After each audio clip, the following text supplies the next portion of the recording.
So, how are you today? Can you have another one? Can you have another one? Okay, I will start. I have this iPhone with me, and it has two TED speakers on it. I can watch them every day, on the plane, on the train. It's Ken Robinson, and Elizabeth Gilbert. So I'm very fond of these people and of these talks, and I'm very proud that I can be here in Russia, in Perm, to do a TED talk. Thank you for that. I want to talk today to you about talent, about young people. And there's another thing I will say before I start, and that is that it makes me very happy to see so many young people here, to see many women here, and to see many young people here, because I visit a lot of conferences in the world, and very, very often the rooms are filled with gray-haired people like me. And I can tell you one thing, this is the secret of my story. Creativity, innovation doesn't come from gray-haired old people. It comes from you. And you should watch every day Ken Robinson on TED and remember what he's telling you, because there is a lot of hope in his story.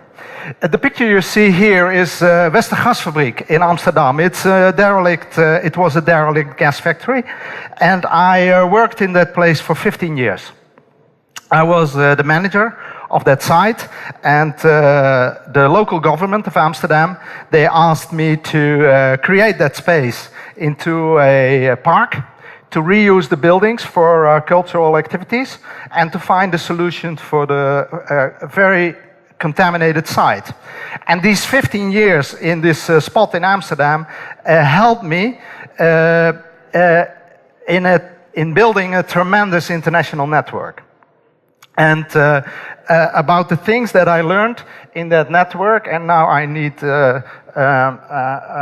this thing, I'm going to tell you something today.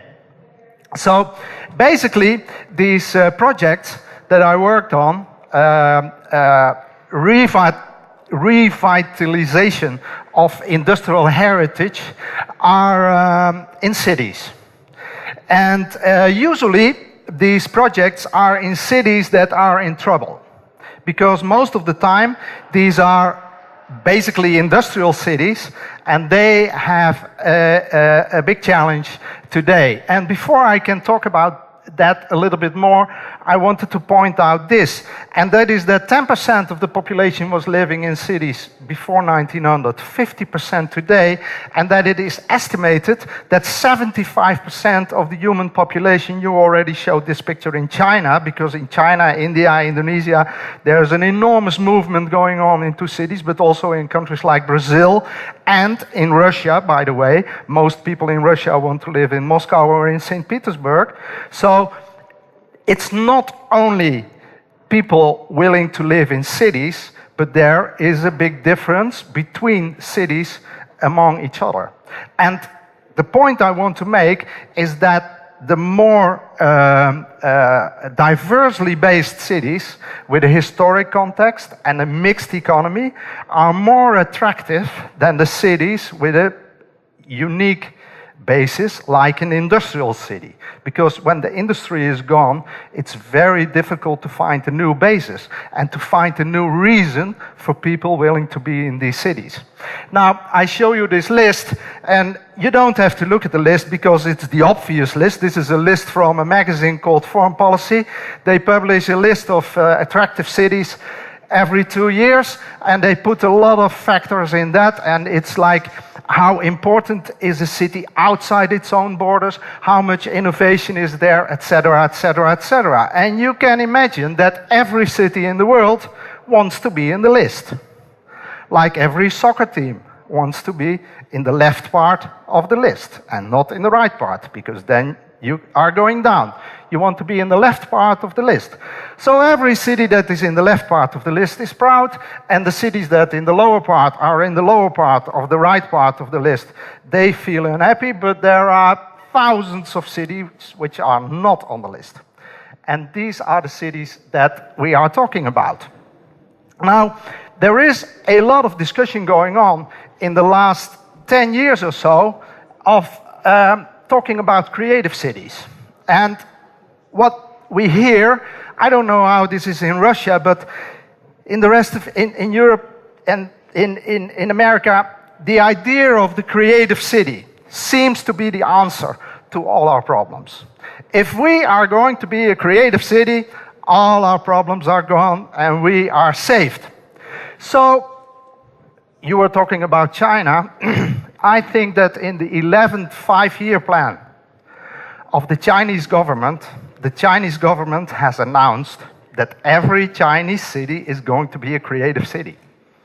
That last year, President Medvedev of Russia has said in his State of the Union that every Russian city is going to be a creative city.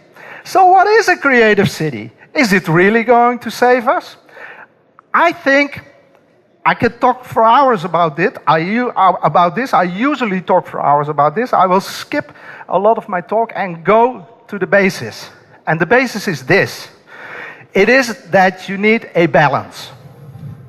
It's not about creativity alone. Of course, creativity is very important, but knowledge is important and tradition is important. So you have to be connected to the land.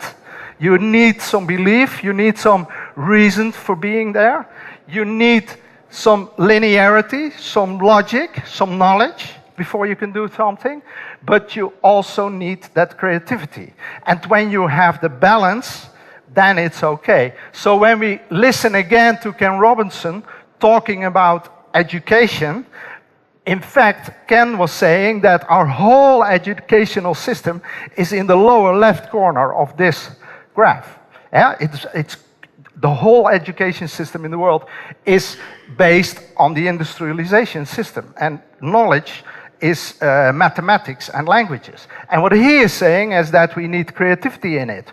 And in Islamic countries, and in strong Protestant, Catholic, or Jewish countries, the traditional books are very important in education because there you study the Quran or the Bible. So what I think is that you have to be in the middle, that you need that balance. And that is the right way to develop and to be a interesting city.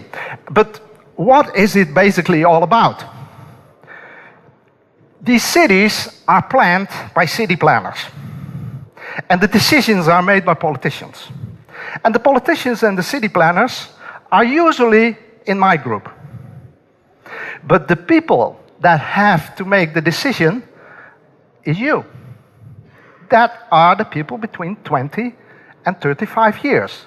Because in every country, the statistics show that the group between 20 and 35 is the group that is moving. And the people that are older than 45 usually stay.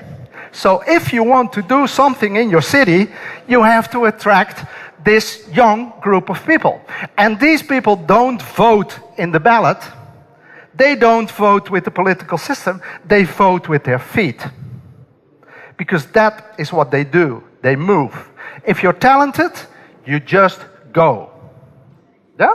So this is why The Economist wrote already in 2006 a big item on talent. Why it is so important and why it is so hard to find. So the big universities, the interesting art schools, they produce talent. And that talent is like football players. They go everywhere. Yeah? They are not like the people from Tunisia on the boat to Italy and drowning. That is another type of movement. No, we are talking about the brightest and the strongest. They are moving. So basically, what every city should do if you want to have a future is attract talent.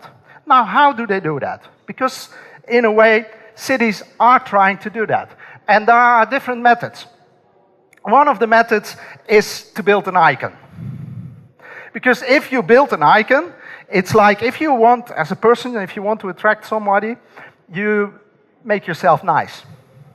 You put on a nice hat or you buy some jewelry, and that creates a kind of icon and makes you more attractive. At least that is what you are thinking. So here we have Stuttgart in Germany. They make Mercedes-Benzes, and they think that by building this fantastic museum, it's one of the most beautiful buildings in the world that I know. It's built by Dutch architect Evert Verhagen. Beautiful museum, completely filled with cars in the middle of nowhere, is an icon. And many, many cities do that. We can see it all over the world. Calatrava, Van Berkel, Colas, all these guys make an enormous amount of money by putting all these icons everywhere in the world, and cities think that they become attractive. But basically, this is interesting because it's a branding strategy, and the branding strategy works for tourists.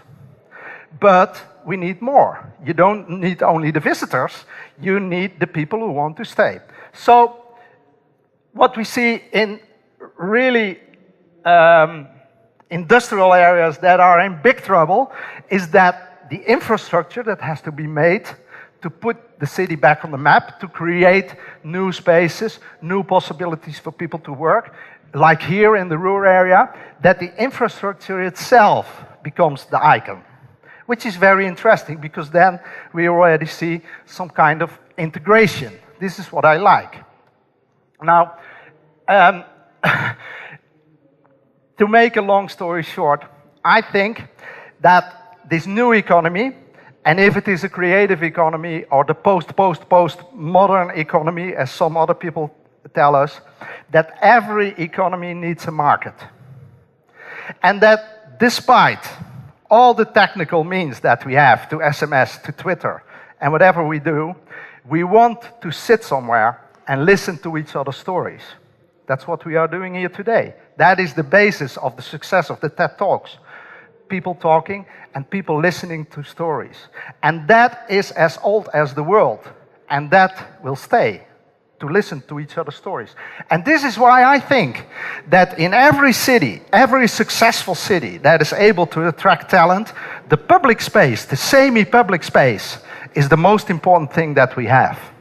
And this is why I showed you this picture in Beijing, in China, where you have 798, a cultural hotspot, and this is exactly what they did there. They put art there. This is in balance. There is art, the fish. There is greenery. Yeah, it's durable. We have green space, but this here is the most important part. And this is where the people sit outside and where you feel welcome. And when you are able, in your city, to create places where people feel welcome, that's the key to your success. So I will end my talk with this slide, which is Westergasfabriek again. And after these 15 years working on this project and talking to many people, I came to the conclusion that this is the biggest gift that was possible for me to give to the city of Amsterdam, a place where people can meet. Thank you.